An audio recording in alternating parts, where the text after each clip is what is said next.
할렐루야, 할렐루야. 네, 반갑습니다, 여러분. 이번 주와 다음 주 2주간에 걸쳐서 주일 예배를 다윗 수련회로 우리 지키려고 합니다. 혹시 다윗 수련회 주제 아시나요? 다윗 수련회 주제는 내 주의 나라와라는 제목입니다. 혹시 여러분 이 내 주의 나라와 이 제목을 제가 어디서 따왔을까요? 찬송가 208장입니다. 찬송가 208장을 제 마음의 주제 찬양으로 삼고 이렇게 준비해 보았습니다. 찬송가 208장의 가사에 이런 가사가 있습니다. 이 교회 위하여 눈물과 기도로 내 생명 다하기까지 늘 봉사합니다. 아멘. 저는 어릴 때부터 신앙생활을 한 지체여서 이 찬양을 참 많이 들었습니다. 그런데 이 찬양을 드릴 때마다, 찬송가 208장을 드릴 때마다 그렇게 많은 권사님, 그렇게 많은 집사님, 그렇게 많은 장로님께서 우시는 것을 많이 보았습니다. 왜 저렇게 우시지? 왜 저렇게 감격스러워 하시지? 라고 생각하는데 시간이 좀 지나고 신앙의 연수가 쌓이고 조금씩 더 주님을 알아갈수록 조금 깨닫는 것이 있더라고요.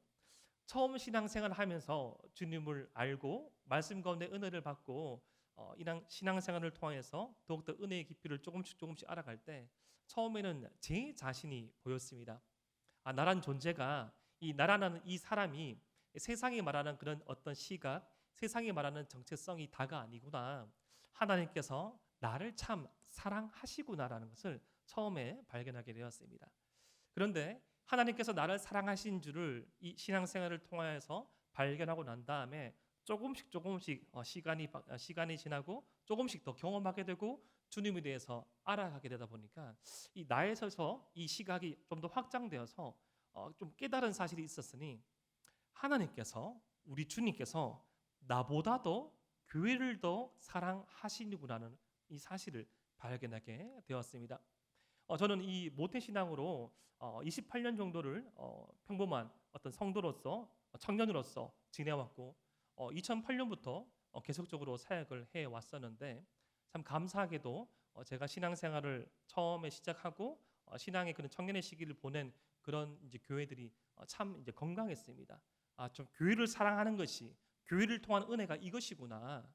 후배를 위해서 아끼는 그런 모습들, 다음 세대, 현존하던 미래 세대, 자녀 세대를 위해서 헌신하고 앞장서고 배려하는 것이 그것이구나 것을 참 많이 느끼고 깨달은 후에 2008년부터 시작한 그 사역 가운데 그 어떤 곳에서보다, 그 어떤 사람보다 함께 최선을 해서 사역해 왔습니다. 특별히 사역한 그 환경들은 요즘에 끝났습니까? 종영한 프로그램을 알고 있는데 강철 부대 같은 그런 곳이었습니다. 저는 오랜 기간 동안 한 교회를 선교와서 7년을 선교하는데 참 이 강철 부대와 같은 좀 하드한 곳이었습니다. 사명 하나, 사역 하나, 영혼 하나 바라보고 반답 지새우며 달려왔던 그 교회에서 사역을 통해서도 주님이 몸된 교회에서 주님께서 베풀어 주신 은혜가 무엇인가, 우리가 무엇 때문에 이렇게 열심히 사역을 해야 되고 우리가 무엇을 바라보고 사역을 해야 하는지를 참 배웠습니다. 특별히 2주간의 이 다윗 수련회, 그리고 이 다윗을 포함한 우리 에바다 지체와 함께 교회가 무엇인지에 대해서 2주 동안 한번 살펴보려고 합니다. 여러분, 이 교회란 어떤 곳일까요? 이 교회란 이 단어, 이 헬라어로는 에클레시아라고 합니다. 이 에클레시아라는 이 뜻은 밖으로 불러 모으다라는 뜻을 가르고 있습니다. 잘 외래어를 따르지 않지만 한번 따라해볼까요? 에클레시아. 이제 적어도 우리 에바 다윗은 교회의 어원이 무엇이냐 했을 때 에클레시아라고 굴릴 수 있어야 됩니다. 여러분, 이 에클레시아, 밖으로 불러 모은 이 공동체는 죄악된 세상에서 밖으로 불러 모은 사람들의 모임, 공동체라는 뜻이 있습니다. 곧 예수님을 주님으로 고백하는 자들의 모임을 밖으로 불러 모았다는 것이죠. 우리는 첫 번째 교회라고 생각하면 교회를 어떤 그러니까 건물로 생각합니다. 그런데 이 건물적인 의미보다 예수님을 주님으로 고백하는 그 모임을 무형교회라고 합니다. 따라해볼까요? 무형교회. 눈에 보이지 않지만 존재하는 그 교회로서 예수님을 주님으로 고백하는 그 모임을 무형교회, 교회의 본질 중에 하나입니다. 이 모임이 하나님께 예배하기 위해 모인 일정한 장소를 이룰 때 이 건물 아래 있을 때 유형교라 합니다. 따라해 볼까요? 유형교회. 그러니까 이 대동교회는 이 예수님을 주로 고백하는 이 무형교회이자 건물 아래서 이 장소 아래서 예배드리는 유형교회, 교회인 것이죠. 그렇다면 여러분 이 교회의 기원에 대해서 한번 살펴보려고 합니다. 여러분 이 교회는 누가 만드셨을까요? 저는 쉬운 말만 합니다. 1번 사람, 2번 예수님. 2번 예수님이죠. 자, 이 교회의 기원은 바로 이 베드로의 고백으로부터 출발된다고 생각합니다. 자, 주는 그리스도시요 하나님의 아들이시니이다. 이 고백을 베드로가 십자가 죽음을 앞둔 예수님 앞에서 제자들을 대표하여 했습니다. 요 말씀에 대해서 로마 가톨릭 교회는 오해하여서 이 베드로의 신앙 고백으로 여기는데 이것은 베드로의 신앙 고백이 아니라 베드로로 대표되어지는 제자들의 신앙 고백이었습니다. 이 신앙 고백 이후에 예수님께서는 교회가 세워질 것이라고 말씀하셨습니다. 그러니까 처음 말씀드린 무형교회, 예수님을 주로 고백한 자들의 그 모임을 무형교회라 했죠. 이러한 신앙 고백 위에 교회가 시작될 것이라고 주님께서 말씀하셨고 그 주님의 말씀처럼 마가의 다락방, 예루살렘 교회, 오순절 성령 강리 사건 이후에 확산되어지고 이 분산되었던 이 소아시아 교회, 유럽 교회, 그리고 아시아, 북아메리카, 남아메리카, 지금 대한민국까지 교회가 확산되어지고 전파되어지고 끊임없이 세워지고 있는 것이죠. 교회의 기원은 신앙 고백한 이 사람들의 모임, 이 신앙 고백 위에 있음을 잊지 마셔야 합니다. 그런데 이 신약에서는 구약의 하나님의 백성의 이 공동체의 모임 또한 교회로 불렀습니다. 사도행전 7장 38절 말씀에 이런 말씀이 있습니다. 시내 산에서 말하던 그 천사와 우리 조상들과 함께 광야 교회에 있었고, 지금 신약 이 시대의 성도들이 이 광야의 하나님의 백성의 모임을 교회로 불렀다는 것이죠. 그때 주님께서는 나시지 아니하지만 하나님을 주로 고백하는 자들의 모임까지 신약에서는 교회로 불렀다는 것입니다. 그런데 이 교회의 기원, 이 교회의 어떤 모습들, 이 모습들은 참 중요하지만 우리가 잊지 말아야 될 교회의 두 가지 속성, 특징이 있습니다. 그 첫 번째가 뭔가 하니 교회는 주님의 몸된 교회라는 것입니다. 따라해 볼까요? 다시 한번 주님의 몸된 교회. 이것은 잊지 말아야 할 교회의 첫 번째 속성, 특징입니다. 에베소서 1장 23절 말씀 우리 함께 한번 읽어보겠습니다. 에베소서 1장 23절 말씀입니다. 시작. 교회는 그의 몸이니 만물 안에서 만물을 충만하게 하시는 이의 충만함이니라. 아멘. 교회가 예수 그리스도의 몸이란 겁니다. 이 몸인데 예수님은 그 교회의 머리 되십니다. 교회는 그리스도로 말미암아 충만하게 되며 그리스도는 세상을 완전히 충만하게 하신다라는 뜻이 에베소서 1장 23절 말씀에 담겨져 있습니다. 교회는 자신에게 필요한 이 교회에게 필요한 이 모든 양분을 그리스도께 받고 그분과 함께 세상 도처에서 그분의 목적, 주님의 사명을 이루는데 함께 한다는 것이죠. 이런 이 주님의 몸된 교회의 특징에 대해서 고린도전서 12장 26절과 27절 말씀에서도 잘 표현하고 있습니다. 우리 고린도전서 12장 26절과 27절 말씀을 함께 읽어보겠습니다. 시작. 만일 한 지체가 고통을 받으면 모든 지체가 함께 고통을 받고 한 지체가 영광을 얻으면 모든 지체가 함께 즐거워하느니라. 너희는 그리스도의 몸이요 지체의 각 부분이라. 아멘. 여러분 이 신약에 나와 있는 교회 가운데 가장 말도 많고 탈도 많은 교회가 바로 고린도 교회였습니다. 그런데 이 고린도 교회는 말도 많고 탈도 많았지만 현실의 교회를 대변하는 교회입니다. 왠가하면 고린도 교회만큼 은사가 충만한 교회가 없고 고린도 교회만큼 역동적이고 다이나믹한 교회가 없고 고린도 교회만큼 진짜 성도들끼리 물고 뜯고 싸우고 그런 것도 많았지만 사랑했던 교회도 없었거든요. 여러분 교회란 모습은 교회라는 이 공동체는 원래 그런 속성이 있는 것입니다. 그런데 이 말도 많고 탈도 많았던 현실의 교회를 대변하는 듯한 이 고린도 교회에게 사도 바울이 편지를 보내면서 교회의 속성에 대해서 교회가 그리스도의 몸이다. 이 몸 안에서 소중하지 아니한 지체가 아무것도 없듯이 몸 안에 사람의 몸 가운데 필요 없는 부분이 아무것도 없듯이 우리 교회 안에 소중하지 않은 지체 아무도 없음을 말하는 것입니다. 여러분 혹시 우리 장기 가운데 이게 좀 필요 없다고 생각되시겠습니까? 혹시 여러분 새끼발가락이 마음에 안 드십니까? 찍어서 버리시겠습니까? 저는 예전에 군 생활할 때 그런 사건 사고로 말미암아 그런 신체의 일부분이 절단되는 모습을 본 적이 있습니다. 사람은 여러분 발가락 하나가 잘려도 바로 서지 못합니다. 사람은 손가락 하나가 없어도 이 제대로 된 역할들을 이 몸에 있기 전까지 수행할 수 없습니다. 그 어떤 것도 그 어떤 지체도 장기도 소용없는 것이 필요 없는 것이 없다는 것입니다. 근데 여러분 이 고린도 교회에서 이런 말을 통해서 이 지체됨을 설명할 수밖에 없었던 이유가 하나 있었습니다. 대표적인 것 하나가 바로 먹는 문제였습니다. 여러분 지금은 교회가 이렇게 좀 커져서 우리 대동교회로 대단히 큰 교회이죠. 1000명 이상의 성인이 모이고 500여 명의 주일학교 모이는 그런 큰 교회인데 당시 초대 교회는 다 가정교회 중심이었습니다. 많이 모이면 한 30명, 뭐 적게 모이면 7명, 4명 단위의 가정교회였어요. 그래서 이 예배 이후에 항상 우리 주님께서 기념하신 이 성찬식, 애찬식을 항상 했던 거예요. 이 빵과 떡을 나누는 거, 빵과 잔을 나누는 거. 근데 여러분 지금 우리 성찬식 어떻게 합니까? 이 잘라놓은 이 카스테라 같은 걸 먹죠. 아주 뭐 먹으면 처음에 이게 세례받고 오신 새신자들은 저는 그런 지체로 봤습니다. 목사님 입에 들어가자마자 녹네요. 이것이 주님의 은혜입니까? 제가 속으로 말했죠. 너무 작아서 그런다 하면서. 원래 성찬식은 그렇게 하는 건 아니죠. 저도 한 2번 정도 선교지에서 경험한 적이 있는데 원래 성찬식은 하나의 빵, 한 몸된 빵에서 뜯어가지요. 근데 이거 참 상당히 은혜스럽고 상당히 참 이게 뭔가 이게 마음에 이제 움직이는 그게 수 있는 그런 성찬식입니다. 근데 이 성찬식에 이 애찬식에 하나의 뭐라고 할까 키워드가 있습니다.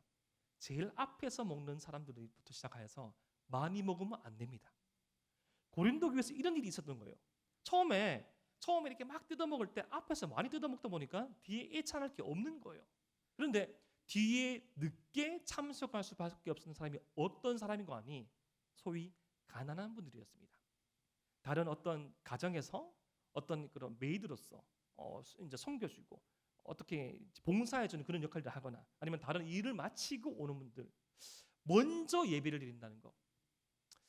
참 저는 지금 이 코로나 시대에 우리 공동체에서는 제가 많이 보지는 못했지만 제가 코로나 시대에 제가 뭐 케어하고 있고 알고 있는 지체들 가운데 예배를 드리지 못하고 일상에서 예배를 드릴 때 어려움을 겪는 분들 중에 2가지 부류가 있습니다. 자기 스스로가 뭐 신앙생활을 하지 않는 그분은 제가 제외하고요. 첫 번째 부류는 가정에 믿음이 없음으로 말미암아 일상에서 예배를 드리기 힘들다는 거죠. 지금보다 더 이렇게 단계가 높을 때 가정에 있을 수밖에 없을 때 그 자그마한 이 핸드폰으로 보는 영상 예배도 핍박과 박해를 맞는 그런 지체를 많이 받습니다. 야, 또 그렇게 예배 드리냐? 네가 믿는 예수님, 그 예수님이 살아계시면 코로나 왜 이러냐? 이런 조롱들. 카페를 갈 수 있을까요? 카페 돈 없이 돈을 지불하지 않고 앉을 수 있습니까? 없지요. 자유롭게 예배 드리지 못하는 분들. 코로나로 말미암아 더 경제적 상황들이 어려워지면서 많은 성도, 많은 청년들이 하나의 일거리가 아니라 2가지, 3가지 일을 병행함으로 말미암아 주일까지도 반납할 수밖에 없는 녹화되어져 있는 업로드되어 있는 영상을 볼 수밖에 없는 그러한 아픔을 저는 직면하게 되었습니다. 그러한 아픔들이 고린도 교회로 있었던 것이죠.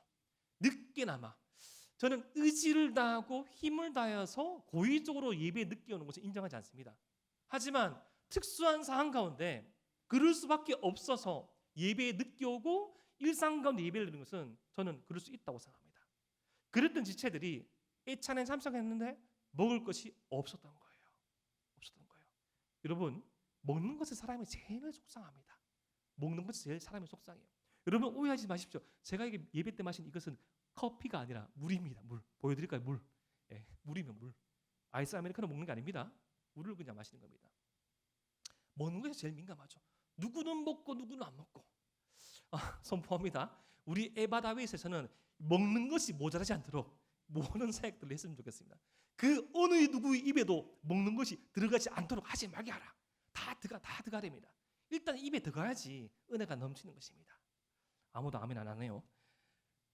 그런데 이런 고린도 교회에 아픔이 있었던 것이죠. 또 두 번째 아픔은 뭔가 하면 그걸로 말미암아 서로가 서로를 너무나 비방했던 거예요. 서로가 서로를 너무나 비방했던 거예요. 참 여러분 혹시 이런 거 압니까? 자가 면역 질환, 내 몸이 나를 공격하는 거, 이러한 병이 가끔씩 있습니다. 있어요. 상당히 힘들죠. 내 몸을 적으로 인지하고 균으로 인지하고 어떤 장기관에서, 대장에서 아니면 소장에서 공격하는 그런 것들, 마치 이러한 모습들이 교회 안에서 발생할 수 있다는 것이죠. 제가 지난주 금요예배 때 요한계시록 말씀을 강론하면서 설교하면서 그런 말씀드렸죠. 피와 식별을 잘 해야 된다고. 우리의 적은 성도가 아닙니다. 우리의 적은 지체가 아닙니다. 우리의 적은 우리 형제 자매가 아닙니다. 우리의 적은 이 공중권세 잡은 자, 악한 사탄이요 마귀임을 우리는 인식하시고 분명히 명심하셔야 합니다. 이 그러한 맥락 가운데 우리가 잊지 말아야 될 이 교회의 두 번째 속성을 살펴보기 위해서 우리는 디모데전서 말씀을 함께 살펴보고자 합니다. 자, 디모데전서 3장 14절 말씀이 이렇게 시작되었습니다. 내가 속히 내게 가기를 바라나 이것을 내게 쓰는 것은, 여기서 이 내는 사도 바울이고 내 어예인은 바로 디모데입니다. 디모데는 에베소 교회의 지도자, 지금으로 치면 이 목사님, 장로님과 같은 역할을 하고 있었습니다. 이 사도 바울이 세운 이 에베소 교회에 지금 사도 바울이 떠나져 있는데 다시 가기 전에 이 당부할 메시지를 먼저 전하고 있는 것입니다. 이 에베소 교회는 이 디모데 전서 말씀을 보면 디모데가 선한 싸움을 싸우고 있다는 표현을 쓴 만큼 고린도 교회처럼 어떠한 아주 다양한 일들이 있었던 것입니다. 뭐 교리에 대한 논쟁, 왜냐하면 지금 교회가 만들어지고 있고 교회가 시작한 지 몇십 년 안 됐거든요. 이 교리에 대한 논쟁, 그리고 예배에 대한 어떤 이야기들, 예배란 무엇이냐, 예배는 이렇게 드리는 것이다, 예배는 저렇게 드리는 것이다, 예배에 대한 논쟁, 그리고 성도들 사이에서의 그런 관계의 문제들, 그리고 교회는 세워졌는데 이 교회 안에서 섬겨야 될 일꾼이 부족한 모습들. 그러면서 우리는 위를 넣었죠. 야, 어쩌면 이렇게 지금의 교회의 모습과 비슷을 할까? 우리가 믿는 바, 우리가 예배에 대한 바, 우리가 서로의 관계들, 그리고 섬기는 일꾼의 부족들, 사람이 모인 이 곳은 항상 변함없는 모습이 있는 것 같습니다. 그러한 맥락에서 오늘 말씀의 앞에 있는 말씀인 디모데전서 3장 1절부터 13절 말씀에서는 사도 바울이 디모데에게 직분을 사모할 것을 말합니다. 여기서 말하는 직분은 지금 교회에 세워져 있는 장로님, 권사님, 장립 집사님을 명칭은 비슷하지만 그때 권사님은 안 계셨습니다. 집사와 장로와 명칭은 비슷하지만 조금 역할은 좀 달랐습니다. 당시에 직분을 가진다는 거, 감독이 된다는 거, 장로가 된다는 거, 집사가 된다는 것은 자신이 속한 공동체에서 파문을 당한다는 거. 왜냐하면 유대교의 신앙을 가지고 있던 그런 성인 성도가 유대교가 아닌 그리스도교를 택하는 것은 여호와 하나님을 저버리는 일이기 때문에 자기가 상속받아야 될 재산을 포기하고 자신이 속한 가문에서 파문당하는 것을 의미했습니다. 이방인이 기독교 신앙을 가질 때 로마 황제가 신으로 군림하고 있는 그 시대에 신앙을 가진다는 것은 가장 소수 중에 소수, 가장 힘이 없는 사람 중에 힘이 없는 사람의 삶을 택하는 것이었습니다. 그래서 지금의 직분과는 조금 다른 의미를 가지고 있었는데 그 직분 가질 것을 이 사도 바울이 권면했던 것입니다. 일꾼이 필요합니다. 리더가 필요합니다. 섬길 사람이 필요합니다. 예비를 섬겨주십시오. 다음 세대를 섬겨주십시오. 교회를 위해서 봉사해달라고. 이 직분이 참으로 미쁘다, 아름답고 기쁜, 믿을만한 신실한 일임을 이 사도 바울이 말하였습니다. 왜냐하면 사람은 이 신앙생활이라는 것은 가만히 있으면 이 고정되어지고 가만히 있으면 뭔가 좀 퇴화되어지고 가만히 있으면 전진이 아닌 후퇴를 할 가망이 많습니다. 특별히 교회를 섬길 수 있는 사람의 특징, 교회를 섬겨야 되는 직분자의 특징에 대해서 사도 바울이 3장 1절부터 13절 말씀에 강조하는 것은 능력이 아닌 성품입니다. 따라해볼까요? 능력이 아닌 성품이다. 하나님의 말씀을 자세히 한번 묵상하고 살펴보면 인격의 변화, 성품의 변화, 인격과 성품의 변화로 말미암은 삶의 변화에 대해서 끊임없이 반복적으로 촉구하고 권면하고 명령함을 발견합니다. 우리 지금 공동체적으로 지금 읽고 있는 말씀이 어느 말씀이죠? 감사합니다. 잠언이죠. 잠언입니다. 늦지 않았습니다. 잠언 통독부터 다시 한번 오십시오. 여러분, 이 잠언은 무엇에 관한 말씀입니까? 예, 감사합니다. 지혜죠. 이 지혜란 뭘까요? 이 지혜란 뭘까요? 이 지혜가 우리가 아는 그 지혜일까요? 사람 지혜는 아닙니다. 이 지혜는 지식과는 다릅니다. 이 지혜는 여호와를 경외하는 것에서부터 출발한 하나님을 너무나 사랑하여서 하나님을 너무나 의지하고 의존하여서 그를 향한 거룩한 두려움을 가지고 나와 세상을 바라보는 이 안목, 마음, 삶의 체계로서 그로 말미암아 이 땅의 삶을 하나님의 백성으로 어떻게 살아가야 하는지에 대한 분별력, 판단력, 용기가 그것을 바로 지혜라고 합니다. 지혜가 있을 때 자연스레 자신의 삶이 변화됩니다. 자신의 삶의 변화의 중심에 성품의 변화가 있습니다. 성품의 변화. 지금 사도 바울이 직분자에 대해서 교회를 섬길 수 있는 사람의 그런 조건에 대해서 성품을 논하는 것은 저와 여러분들이 새겨들어야 될 말씀입니다. 세상은 끊임없이 우리에게 능력, 세상은 끊임없이 우리에게 스펙을 요구하지만 하나님께서 우리에게 원하시는 것은 바로 성품, 인격, 바로 삶입니다. 그러한 말씀의 배경을 가지고 오늘 이 사도 바울이 디모데전서 3장 15절 말씀에 이렇게 말합니다. 우리 디모데전서 3장 15절 말씀을 함께 읽어 보겠습니다. 시작. 만일 내가 지체하면 너로 하여금 하나님의 집에서 어떻게 행하여야 할지를 알게 하려 함이니 이 집은 살아계신 하나님의 교회요 진리의 기둥과 터니라. 교회를 누가 섬길 것인지에 대해서 먼저 앞에 말하고 교회란 무엇인가에 대해서 말합니다. 자, 교회는 무엇인가 하니 살아계신 하나님의 교회라고 말합니다. 자, 근데 이 살아계신 하나님의 교회인데 이 교회가 하나님의 집이라고 표현합니다. 따라해 볼까요? 교회는 하나님의 집이다. 이 하나님의 집이라고 할 때 집은 우리가 생각하는 하우스는 아닙니다. 오이코스로 하여서 가족의 의미가 더 강합니다. 교회는 가족이라는 것이죠. 누가 가장입니까? 바로 하나님께서 가장 되신 이 가족 공동체라는 것입니다. 여러분, 이 부모님이 되면 남편이 되면 한 가지 특징이 있습니다. 남편은 아내만 바라봐야 되고 가장은 자신의 가족만 바라보게 됩니다.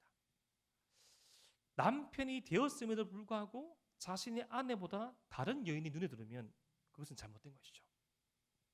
저는 그렇습니다. 수백 명, 수천 명 있어도 장효정만 보입니다. 장효정이 누구냐? 제 아내입니다. 예. 저는 수십 명, 수백 명의 아이가 있어도 먼저 저희 아이가 먼저 보이는 것입니다. 그렇다고 해서 여러분들이 안 보이는 건 아닙니다. 다 보이지만 그것이 가족 공동체의 의미입니다. 교회란 가족 공동체인데 교회란 그냥 하우스가 아니라 가족 공동체인데 우리 하나님께서 가장 되시는 이 공동체 안에서 서로가 서로를 아끼고 사랑해야 함이 이 교회의 첫 번째 특징임을 말하고 있는 것이죠. 그런데 이 교회 안에 기둥과 터가 있는데 이것은 바로 진리라고 말합니다. 따라볼까요? 교회의 기둥과 터는 진리이다. 여기서 이 교회라고 했을 때 건축물을 비유하고 있습니다. 큰 건물에 가장 중요한 건물을 세우기 위해서 가장 중요한 게 뭡니까? 터가 있어야 되죠.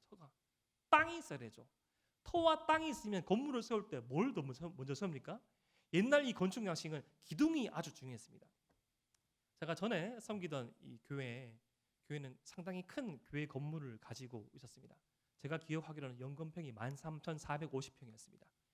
본당이 3,400석이었는데 그 본당 안에만 제가 그냥 세하려도 20개 이상의 기둥이 있었어요. 그 엄청난 예배당을 지탱하기 위해서 세워진 그 몇십 개의 기둥들. 기둥이 있고 땅이 있어야 건물을 세우듯이 교회 가운데서는 이 교회의 터와 기둥이 있으니 그것이 바로 진리라는 것입니다. 따라해볼까요? 교회의 기둥과 터는 진리이다. 여러분, 그러면 진리란 무엇일까요? 이런 대답은 여러분 아주 지혜로운 어떤 권사님, 신앙생활 열심히 하셨던 어떤 노 권사님께 물어야 됩니다. 진리란 무엇입니까라고 물으면 분명히 이렇게 말씀해요. 진리란 예수님입니다라고. 그렇죠? 진리는 내가 곧 길이요 진리요 생명이라 말씀하신 예수 그리스도십니다. 바로 진리는 예수 그리스도를 증거하는 말씀입니다. 오늘 우리가 기억해야 될 교회의 두 번째 특징은 교회란 살아계신 하나님의 집이며 그 기둥과 터는 진리 되신 예수 그리스도라는 것입니다. 교회가 가족 공동체이며 그 교회 안에 예수님이 분명히 서 계셔야 한다는 것. 이러한 사실이 분명해질 때 교회 안에서는 사랑이 넘치고 교회 안에서는 생명력이 넘치고 교회 안에서는 용서와 화해가 넘쳐납니다. 저는 몇 번 말씀드렸다시피 저는 입시에 실패한 적은 없고 등록에 실패한 적이 몇 번 있었습니다. 제가 고3에서 대학교 넘어갈 때 입시는 성공하였지만 등록에 실패해서 재수를 하게 되었어요. 재수를 했을 때는 그때 참 지금은 그 이름이 사라졌지 싶은데 당시에는 그 캠퍼스별로 그 모임이 있었습니다. 그래서 뭐 이렇게 경대방, 뭐 영대방, 뭐 하양방 그런 방이 있었고 그 지금으로 따지면 우리 조는 소그룹이 따로 있었습니다. 주중에는 그런 방별로 모이고 주일에는 그런 소그룹별로 모였습니다. 근데 저는 이 재수생들의 그 방은 지금 이름 바뀌었지 싶은데 그때 재수생들의 방 이름이 뭐였을까요? 주중 모임 방이 또방이 있어요. 또방 누가 짓는지 모르겠는데 또방에 저는 속해 있었어요. 주중에는 또방에 속해 있었고 주일에는 어떤 형의 그 선배의 조에 있었습니다. 이렇게 저렇게 하다가 그때가 한 10월쯤으로 기억되집니다. 수능을 앞두고 재수한 수능을 앞두고 나눔을 하다가 그때 처음으로 그때 제가 그 선배한테 조모임에서 제가 이제 등록에 실패하여서 재수를 하게 된 그 이야기를 말했던 것이에요. 그것을 딱 말했을 때 그때는 리더를 섬김이라 불렀습니다.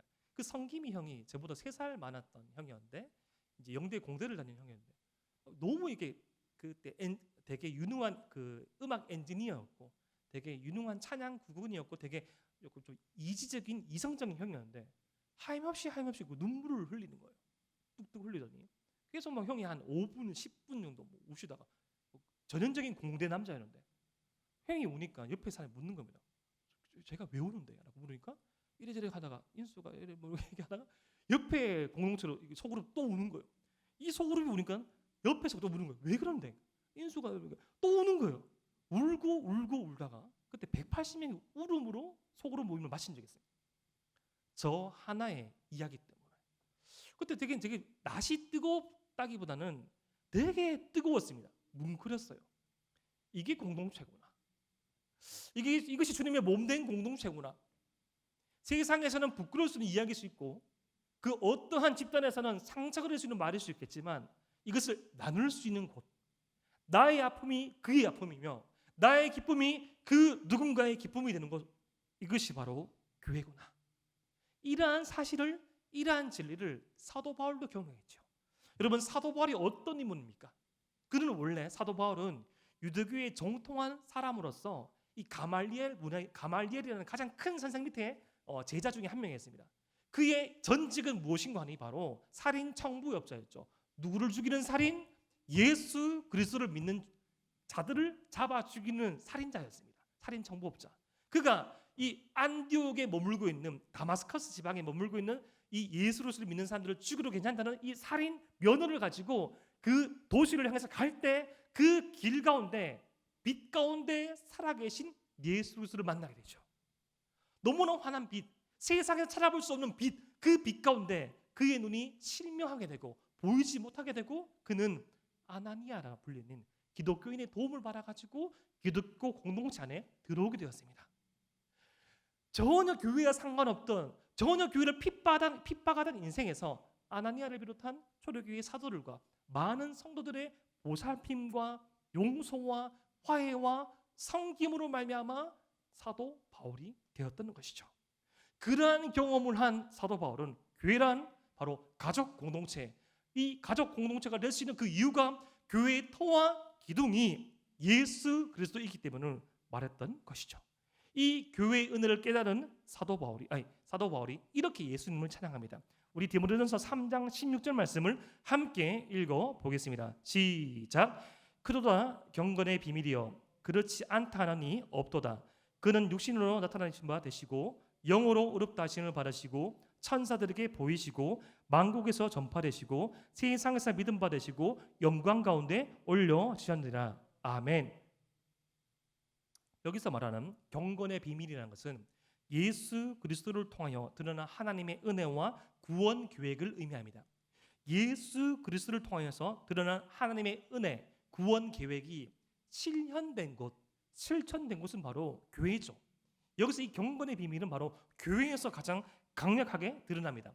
어떤 은혜죠? 바로 주님의 성육신, 그리고 부활과 승천 때 사람들이 천사를 본 사건, 그리고 주님을 따르는 자들로 말미암아 이 복음이 전파되는 것, 그리고 복음이 전파되고 이 성도의 공동체가 생기고 그 안에 사람을 변화시키는 그리스도의 임재가 있고 부활 승천을 통하여서 극적으로 드러나는 예수님의 영광스러운 승리, 이러한 6가지 특징이 경건의 비밀이라 할 수 있는데 이 경건한 비밀이 고스란히 드러나는 곳이 바로 교회라는 것이죠.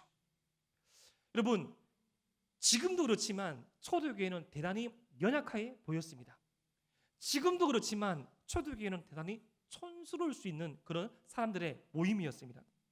시대에 뒤떨어져 보이고 아무런 힘도 없이 보이고 세상의 조롱거리로 전락해 버릴 수도 있는 교회 가운데 세상에서 찾아볼 수 없는 비밀들, 세상에서 볼 수 없는 비밀이 있었다는 것입니다.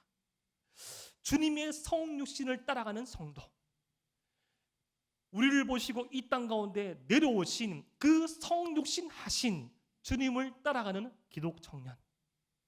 세상은 끊임없이 높은 곳을 지향하고 속도를 자랑하고 너비를 자랑하지만 가장 낮은 곳으로 임하시는 그 주님의 발자취를 쫓아서 따라가는 성도, 그때 경건의 비밀이 드러나게 되는 것이죠.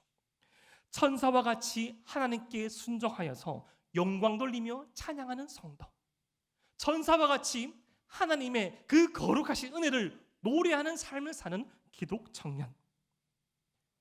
가진 것이 없지만 내 속에 살아계신 하나님의 말씀 붙잡고 복음 전파에 힘쓰는 성도, 내 안에 살아 꿈틀대는 이 복음을 전파할 수밖에 없는 기독 청년. 주님의 임재를 너무나 사모하여서 하나님의 그 임재가 있을 때 사람의 삶이 바뀌며 주님의 영광의 임재가 있을 때 새로운 삶의 소망과 기쁨이 생긴다는 그 사실을 붙잡고 살아가는 청년. 부활의 능력으로 이 승리를 체험하여서 날마다 하루하루 순간순간마다 쓰러질 때도 있고 멈출 때도 있고 뒤돌아 서는 듯한 우리 신앙의 실패를 있는 것처럼 보이지만 이 사망 권세 이기시고 다시 사신 그 부활의 능력을 소망함으로써 삶 가운데 그 부활의 능력으로 살아내는 청년.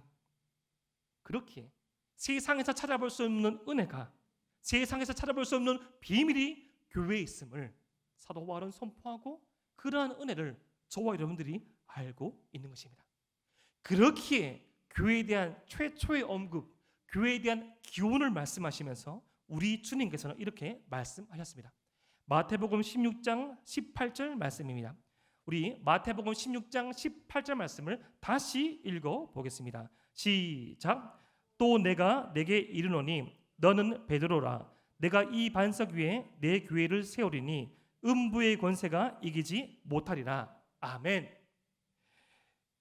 이 반석 위에 주는 그리스도시요 살아계신 하나님의 아들이시라는 주님의 주되심, 주님의 하나님의 아들 되심, 예수 그리스도 되심을 고백하는 사람들의 모임 위에 이 반석과 같은 고백 위에 교회를 세우는데 음부의 권세가 이기지 못할 것이라고 말씀하십니다.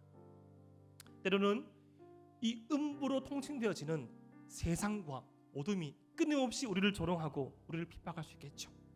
하지만 무너지지 않습니다. 하지만 우리는 패배하지 않습니다. 여러분, 오늘이 어떤 날입니까? 8.15 광복절 아닙니까? 여러분, 이 수십 년의 세월 동안 이 우리나라의 독립을 위해서 많은 분들이 애를 쓰셨죠. 그 가운데 또 많은 분들이 또 변절하였습니다. 이 변절을 하였던 가장 큰 이유 중에 하나가 바로 이것이었습니다. 독립이 오겠나? 독립이 올까? 독립운동 중심 가운데 기독교인들도 참 많이 계셨죠. 우리가 알고 있는 역사적 사실 가운데 우리가 처음에 그 선서 가운데 많은 기독인들이 함께 하였다는 것만 알고 있죠. 하지만 그 시간 이후 많은 분들도 이 순간적으로 변절하신 적도 있었습니다. 변절하였던 가장 큰 이유 중에 하나가 독립이 오겠냐는 거예요. 수십 년을 노력하는데 내 동지도 죽고 이 친구도 죽고 저 친구도 죽는데 독립이 오겠나? 사람이 하지 못한 것을 하나님께서 하셨고 끝내 하나님께서 이 땅 가운데 자유를 우리에게 허락하신 것이죠. 이미 확정된 승리가 우리에게 있습니다. 이미 2000년 전에 우리 주님께서 십자가 위에서 승리를 선포하시고 승리의 문을 여셨습니다. 그 승리의 완성은 우리 주님께서 다시 오실 때 그 문은 닫혀질 것입니다. 우리는 우리 일상 가운데 곳곳에서 이 주님의 몸된 교회, 정말 우리 주님께서 허락하신 이 교회가 나의 몸이구나, 가족이구나. 나의 이 가족, 나의 몸된 이 교회를 사랑해야겠다. 교회만이 희망이며 교회만이 주님의 이 복음, 주님의 경건의 비밀이 6가지가 드러나는 곳임을 인정하고 나아가는 지체들은 끊임없이 교회 가운데 은혜를 발견하게 될 것입니다. 여러분, 교회는 마냥 섬기는 그 대상이 아닙니다. 내가 뭔가 일만을 해주러 오는 곳이 교회가 아니라는 것이죠. 또 반대로 교회는 끊임없이 내가 공급만 받는 것도 아닙니다. 내가 은혜의 공급을 받고 내가 섬김의 역할을 하며 내 몸된 교회, 주님의 몸된 교회를 사랑할 때 처음엔 나가 보이다가 내가 보이다가 너가 보이고 교회가 보이고 나와 교회를 사랑하신 하나님이 보이게 되는 것입니다. 이러한 깊은 은혜의 집으로 나아가시는 저와 여러분 되시기를 주님의 이름으로 축복합니다.